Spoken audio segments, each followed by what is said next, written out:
So if I was to guess what kind of antenna pattern they have, is because you think about the meter. Does the meter talk to anybody behind it?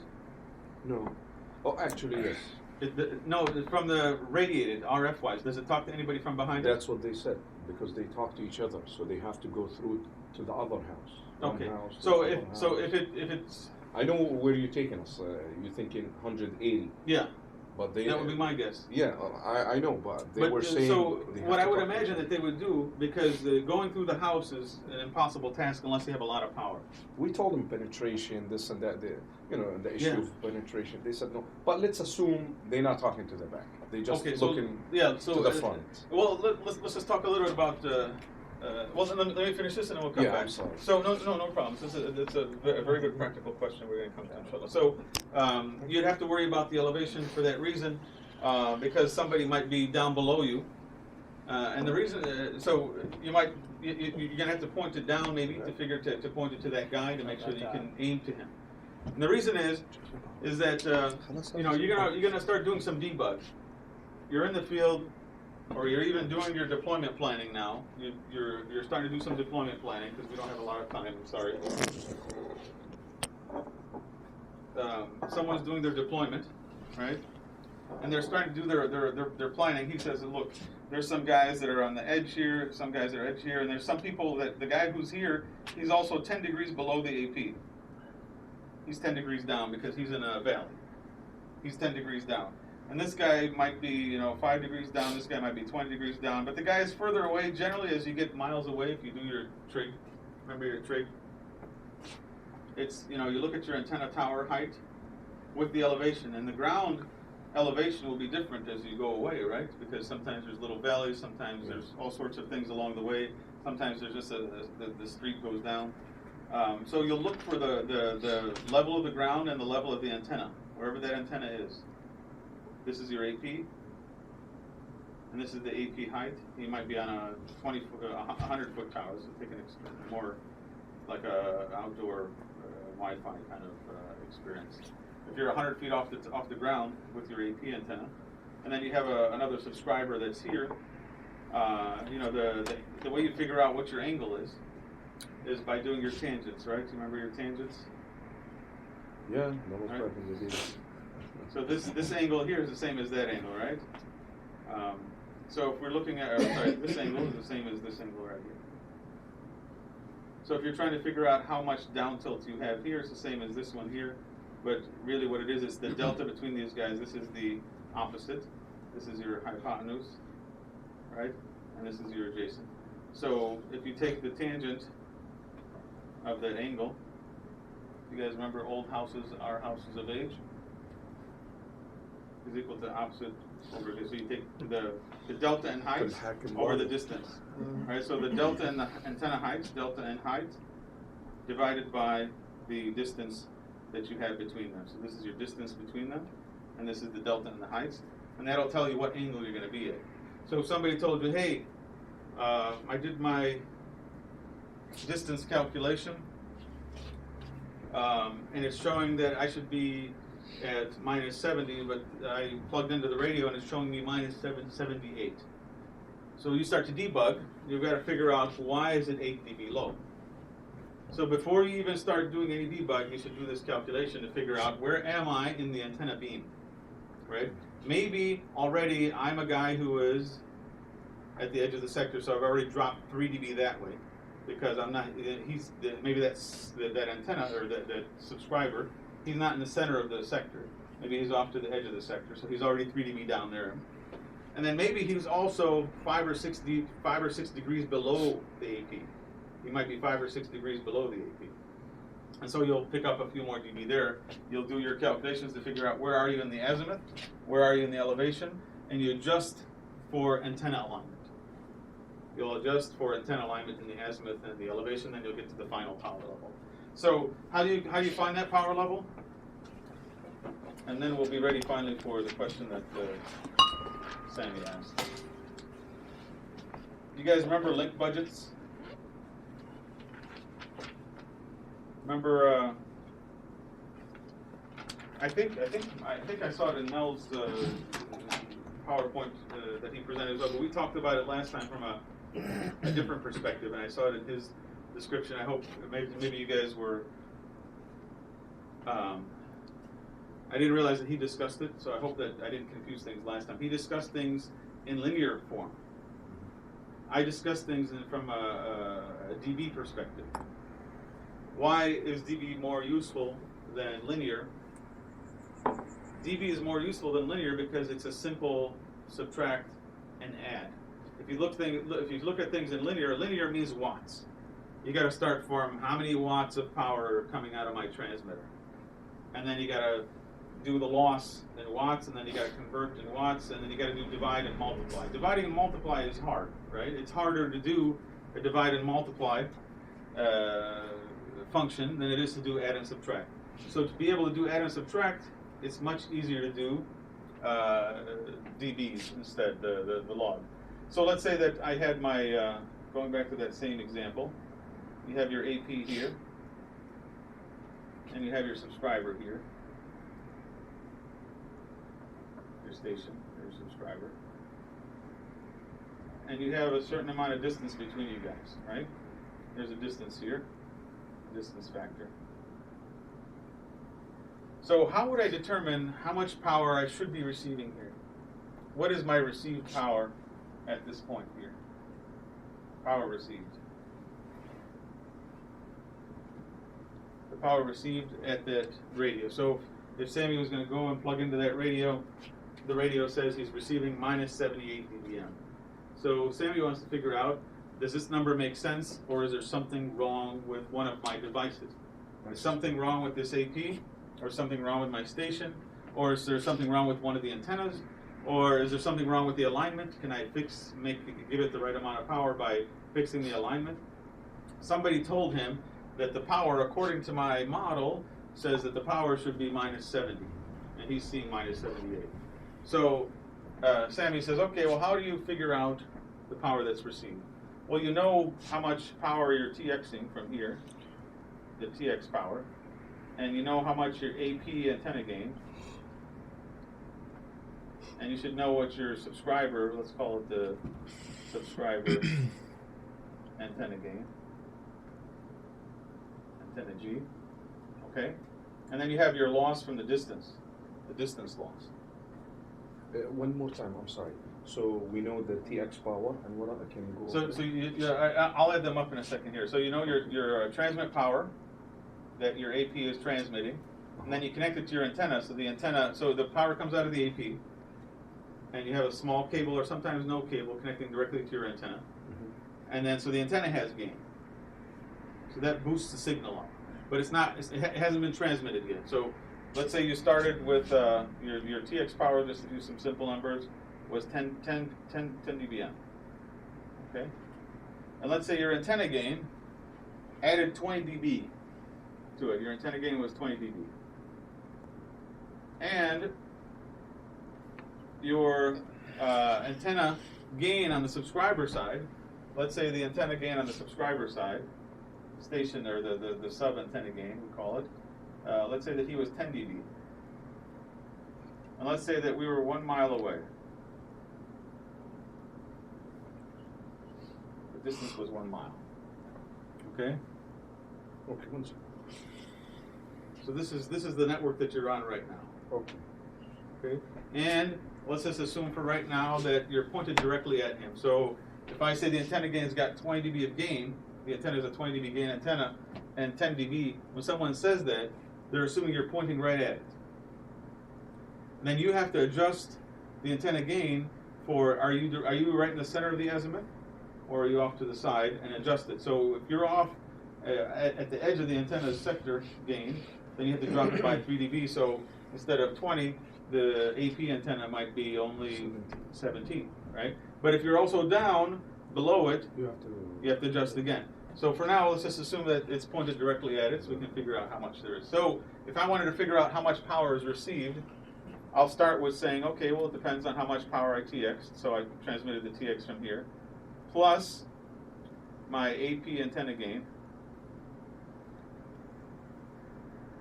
minus, because now the the TX power and the antenna gain just gets me to how much power is going to be right at the face of the antenna. I didn't release it yet. So coming out. Coming out, how much power would come right at the face of the antenna, at the output of the antenna. Then it gets released, but then as it travels, Loses. it loses. power. Remember how we said what that relationship was? It was inversely proportional to the frequency squared and the distance squared, right? And so, if you remember your logs, again going back to the logs, if you take the 10 log of something squared, it's really like 20 log of the number not squared. So, in distance, as you double the distance, you don't lose 3 dB, you lose 6 dB. This is a very, very important thing for someone to remember in the field. First thing I would always do when I go to the field, so I don't have to have my calculator with me, and I can make on-the-spot judgments. For whatever frequency I'm working at, I figure out how much loss is there in 1 mile. I go back to my calculator and I figure out how much loss is in 1 mile. Then I start saying, okay, this is a 2 mile length, well, this should be 6 dB less. This is a half that, it should be 6 dB more. This is only half a mile. If it's 4 miles, okay, 4 is twice of 1, and then 2 more of that, so add 2 sixes to that. So that'll be 12 dB lower than the first one. So every time you double, you add 6 dB of loss. If you half it, you take away 6 dB of loss. Every time the distance. And that way in the field, you're not always looking in your spreadsheet, you're not always doing this. Figure out what 1 mile is, and then just start doing your estimates in your mind for half, double, all those things, and you'll figure out exactly what you need to do. It'll give you a really good feel for what that is, right? So the relationship is something like this, right? It's inversely proportional to frequency. So also frequency, as you double your frequency,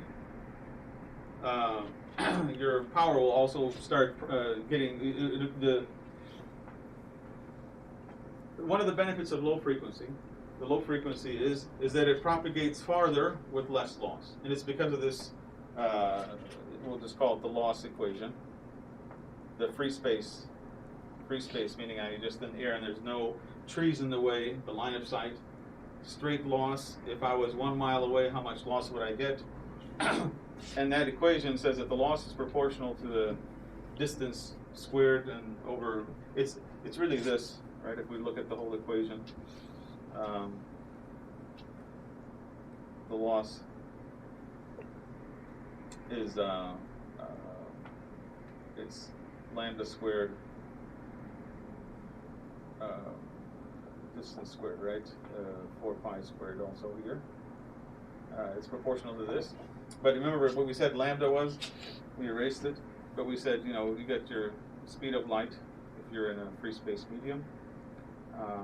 And this is the relationship. So if you wanted to put lambda, we know lambda is just c over f. So if you put the substitution in here, then this becomes something, 4 pi squared, c squared, Distance, v frequency squared, f squared. So you can see how as the frequency goes up, as this number gets bigger, frequency gets bigger, the loss as you transmit More. gets higher, right? And the same thing, so as you move further away from the AP, the loss gets bigger by a squared term, which means 6 dB, which means twice the normal that it would be when you double. And it's also proportional to the frequency that way. So we're back to here. Now we started transmitting. If we're 1 mile away, we can do the calculation, and it's dependent on frequency. But let's just say we figured for our frequency, whatever it was, that we said it loses 100 dB. We calculated the loss on the side, the loss for 1 mile at 2.4 gigahertz, because frequency is dependent, right? The loss at 1 mile, our variables were distance and frequency. We calculated it and it turned out to be 100 dB of loss. All right, so we transmitted the power. We had our transmit power goes into the antenna. We lose 100 dB. Now we're ready to receive it. That antenna on the station side, he has his gain. So subscriber antenna gain. GO stands for gain, and that should give us what our receive power is, right? So let's say now we're going to start plugging in some numbers. We had 10 dBm for transmit power. and we upped that by 20 dB for the antenna gain. We dropped it by 100 for the loss in the distance. And then we had 10 dB of our antenna gain on that side. So that'll give us 10 plus 20 is 30, plus another 10 is 40. So we should be seeing minus 60 dBm at that radio. So when I log into the radio, they should give you an interface to log in and say, I want to know what this AP, how much power am I receiving from this AP? You log into it and it'll tell you he's receiving something. It should be really close to minus 60 dBm. If it's not, If then it's there's not, some issues. yeah. with So if it's not, either. then well, then we start looking at the alignment. Is it aligned exactly where it should be, or is this antenna maybe someone mispointed it? So maybe you can fix it real fast by pointing it, right? Usually, the AP you can never do anything about, right? Because he's not only serving you. You can't go to the AP and tell the guy on the top of the tower, aim it to me, because there's 50 other users. He aimed it at the center of the sector where all the users are going to be. He can't re-aim the AP. So you'll always have misalignment of the station to the AP unless you happen to be the guy right in the middle. But what you always have the option to do always is to aim the station. You got to make sure that the station at least is aimed right at the AP. You know, maybe you're the AP and you're going to aim right to me. You're going to look at me, or no, you're looking over there. There's nothing you can do to aim to me because you got all these other users. But I, instead of looking just straight forward, I'm going to aim to you so at least I don't have any mismatch in my antenna gain. Because he's also the same way. He has directivity in his antenna. So he pushes it over and he sees minus 60 dBm. And this is, I'm assuming, when you say aim the base station to the access point, I'm assuming, what exactly happened when you say you want to do this? So you tell him make sure the base station is aiming to the access point. No, yeah, so as we said, the base station, typically the guys can't do anything about it because he's serving a lot of users, so he has to point right to the center of the whole sector. Yeah. Because you have maybe 50 users. But then if I'm the station is the one that can be aimed towards the base station. I'm sorry, I shouldn't use the term station, it's a Wi-Fi term, but the subscriber gets aimed to the base station or to the AP.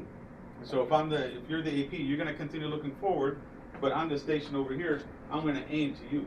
I'm not going to do just looking forward because I'm only talking to you. From my perspective, I am a point-to-point link. Yeah. You're a point-to-multipoint. You got to talk to everybody. But me, I only want to talk to you, so I will only aim at you.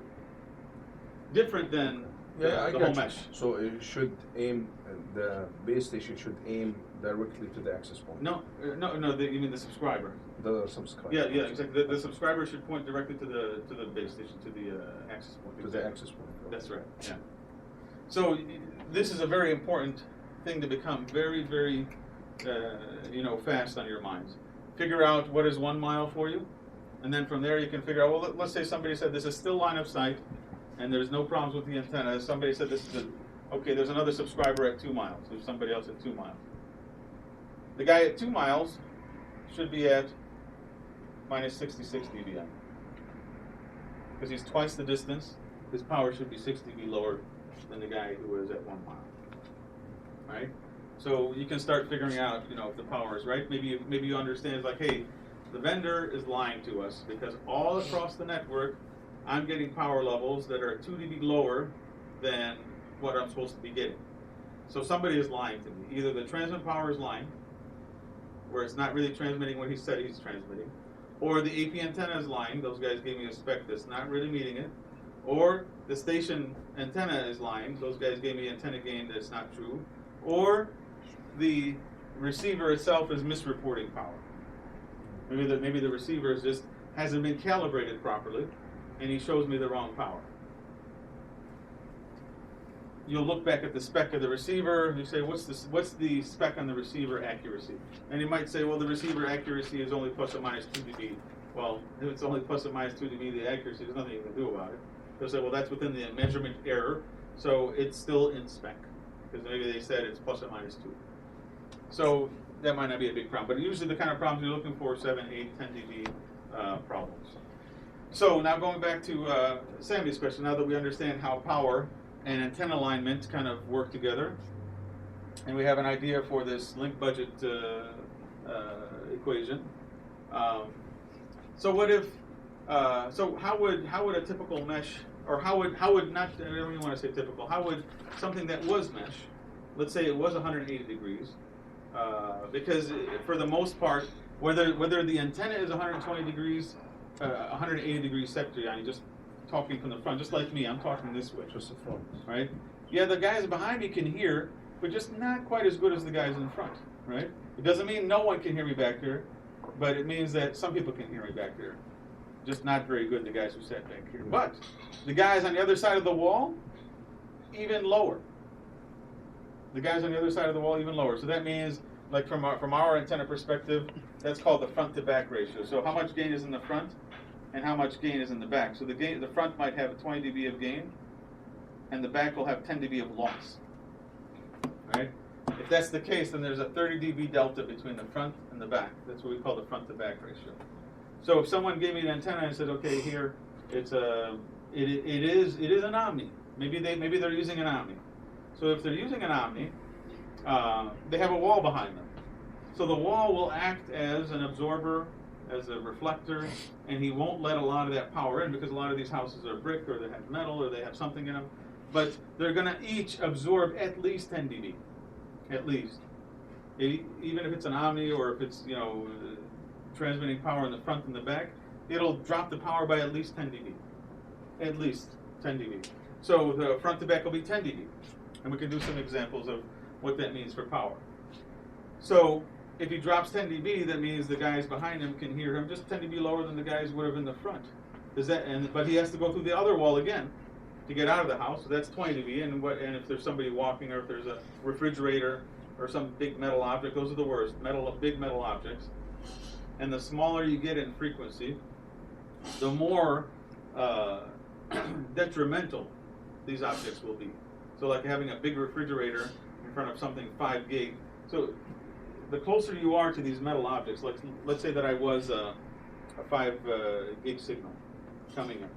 And if there was a big refrigerator in front of me, my wavelengths are very small. I'm like, at 5 gig, it's something like 5 centimeters is my whole wavelength. And so to be hit with the, to come up with against the fridge, I'm going to get a lot of my signal is going to get reflected back. I'm not going to be able to look around the refrigerator very well. It's going to get very, very distorted.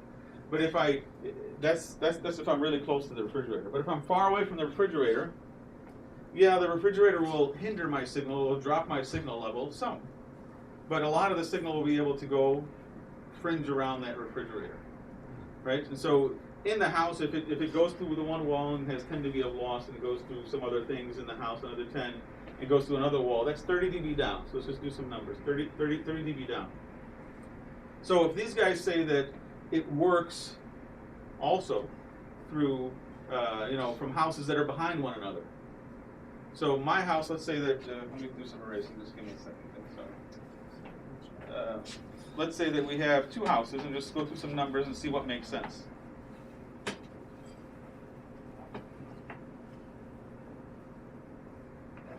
We have 2 houses. Let's say one guy's meter is here, and you have another house, they're back to back, this is their yard, and they need to talk to one another. And then, let's say that, just to talk through some scenarios, then there's a street here.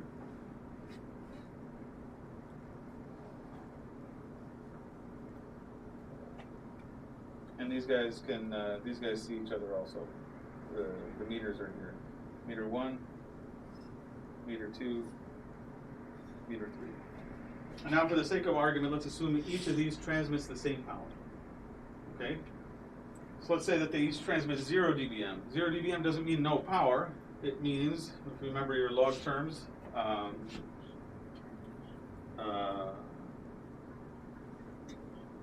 to get power from watts is 10 times the log of the watts. That gives you your number in dB. And then if you convert it to milliwatts, that gives you your dBm. Milli is 1,000, right? And so if you're talking about 0 dBm, if you're talking about 0 dBm, what does 0 dBm equal? Well, if you're doing the 10 log of what would it have to be, right? If you're doing 10 log of 1, what is 10 log of 1? 1 milliwatt. If you're talking 1 milliwatt, that's what we're going to call the 0 dBm. Okay. What is the log of 1? 0, right? What is it? Anyways, that's something you guys should definitely cover and make sure we don't have the time to go through that. But let's just assume for now that you're transmitting 0 dBm, and the gain looking forward in your antenna is 5 dB. And the TX power is equal to 0 dBm. And the gain in the back is also, let's just assume that it is, let's say that it was like an Omni, and they gave it some gain. Let's say it was 5 dB gain in the back as well. And then we'll change these numbers later. So what is after the last two? Sorry, this is the TX power. Okay. The TX power from the device. And then this is the gain in the forward direction. So going this way is forward, going this way is forward, going this way is forward. And then in the back direction, the gain in the back direction of the antenna, which would be gain in that direction, gain in that direction, gain in that direction. Right now, if it's an Omni, that means it sends same gain in all directions. So the first assumption is we're going to assume that they're the same power, same gain. Okay.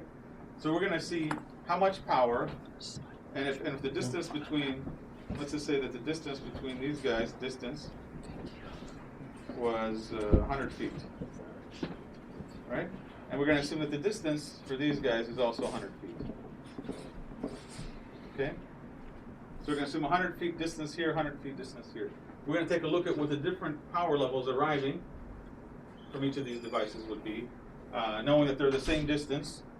We're going to say, what's the difference between the power? So we start with the same sort of equation. You know, we're transmitting.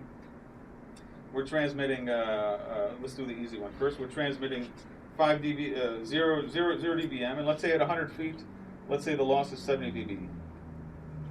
Loss, and these are things you can calculate quickly from that equation that we were talking about here, right? So the loss is something simple. You can figure that out later. So let's just say the loss at 100 feet. At 100 feet and at 2.4 or 900 megahertz. Those are the two variables you're going to put in, right? Yeah. The distance and That's the what they frequency. use, yeah. And so let's say that we figured out the loss was 80 dB. 80 dB of loss, okay? So we start by transmitting, we said 0. The 0 starting here. We add 5 dB of antenna gain on this side. And then we lose 70 for the loss because of the 100 feet, and then we up the gain, we up it by 5 dB because the antenna was 5 dB. So what's that going to give us? It'll give us 10 minus 70, it'll give us minus 60 dBm, okay? So that's if they're looking right at each other. Okay, can you just one more time how we get to the minus 60? Sure. So we transmitted 0. The transmit power was, we said 0. The TX power. Okay, so 0 plus. TX power plus the gain in the forward direction of the which antenna. is the 5. Yeah. And then minus the loss. Which is 80. We did 80. I'm sorry. Yeah, that's why I made a mistake. I put 70. You're right. Yeah. 80. And then plus the gain of the other antenna. The same Fine. Gain forward, right? Which is 5. Okay. Yeah, so that gives us, you get 70. 5 plus 5 minus 80, it gives you minus 70. You're right. Okay. So you got minus 70 from these guys pointed directly at each other. So now let's see, what about if these guys were not pointed at each other? If they weren't pointed at each other, because I gave them the same gain looking forward and back, it should be the same power. But now let's see what happens when it goes through the house. Yeah. So let's make some assumptions. Just to make Go ahead, please. one more note on this math. Hold on. Most likely, with SSN, this is what exactly they're doing. They go through the houses because they want everything inside the house, all the appliances, to talk to the meter. Yeah, but see, no, that's a different interface. You got to be really careful. So there's two interfaces. There's the interface that talks to the devices in the house, and then there's the outside interface that connects them all to the mesh. I think that's what they have. You're right, right. So you're gonna have to have two interfaces. One that talks to your devices in the house, Yeah. and then they talk to the meter. But not all of them talk. Not all the devices are gonna talk to the No. AP. No. They talk to the meter. To the meter. Right, yes. and then the meter has a different wireless interface that talks to the mesh. So one to many, one to one. Yes, exactly. Okay. Yeah. Well, these guys from inside, they're going to be on a One different to many. frequency, right? He might be. Those guys might be on 2.4 gig inside, maybe, and then the outside might be 900 megahertz. Which is, we know it's 900. On So the the outside, outside, the 900. Yeah. And the inside is. The inside could be 2.4, or it could be a different channel on 900. But like you said, this guy is And managing that's all what of them. Oh, yeah. Most likely they have a different channel of the 900. A different channel, possibly. But there's not many channels on 900 unless they decide with their mesh. Well, all I'm trying to say is that it's going to be a different network. Yeah, we get it. And then they route them together. They bridge them together so that the data that comes from these guys would come out and go through the other ones. So why Hussam was so concerned about the, the overlapping, the frequency, and the interference? He kept asking Mel, "You guys sure you don't have any interference?" And Mel kept saying, "No, we don't. No, we no. don't." I'm not sure which problem specifically he's talking about, but we'll get to interference in a little bit Okay. as well. Remind me when we're done with this no one. problem. So. Inshallah, if we can leave at least half an hour, we really want you to see the. Inshallah, we Okay. record it. Sure. Okay. So if we wanted to see what power level arrives from a device that goes through a house and goes through the backside, right? So we said if they're looking directly at each other, 100 feet, they're probably going to get something like -70. But what if they're also still 100 feet, but it's the backyard neighbors, right? And they go through the whole house and the backside on both sides. So same sort of thing, except we have a new factor. So the TX power is still there, but so then we have to gain it up by the back gain, the gain in the back. But now we got the loss of 100 feet still. We'll call that loss 1, right? Loss 1, which is just the 100 feet. But there's loss because of the building now too. You have to have your line of sight loss, which is the 100 feet, but you're also going to lose something because of the building. So you got one wall, and you got another wall that it's going to have to travel through, and you've got any objects inside the building. So if we say loss 1 was the 80, we could keep that, but there's the loss of the building. We'll call it loss of building 1. Loss in building 1. This is building 1. This is building 2. So if this building, let's say that you got the loss of 10 dB here, loss of another 10 dB there. So you might have 20 dB of loss in building 1 and 20 dB of loss in building 2. Right? And then you have the antenna gain from the other side, the back again. So you would start and you'd say TX power we said was 0, the gain was 5, we lost 20 dB in building 1, and then we lose 80 dB because of the 100 feet, we lose another 20 dB in building 2, and then we add the 5 dB of gain in that other antenna. And so the difference between the first power, the first level that we were measuring, and the second one is going to be based on the loss of the building on both sides. So it'll be 40 dB below that. And so 40 dB below that, so it'll give us to -110. So this should give you a really good idea for the range of power variance that you'll get if two devices were looking directly at each other versus two devices were talking through two buildings. You will see as much as 40 dB of difference between them, right? Because each building is going to have about 20 dB of loss in it. Something like 20 dB because it's going to go through the wall. But if it's at the edge of the building, for example, then maybe it has some fringe gain on the side and it won't go through the building, so you might see less than 20 on one of them. But if it's put right in the middle of the building or at the side of the building where there's enough brick wall behind it, then you'll have that. So delta between directly looking at each other versus going through two buildings at 900 megahertz, you might see about 40 dB. 40 dB. So it'll be anywhere between 0 and 40 dB of difference depending on how much the know, depending on how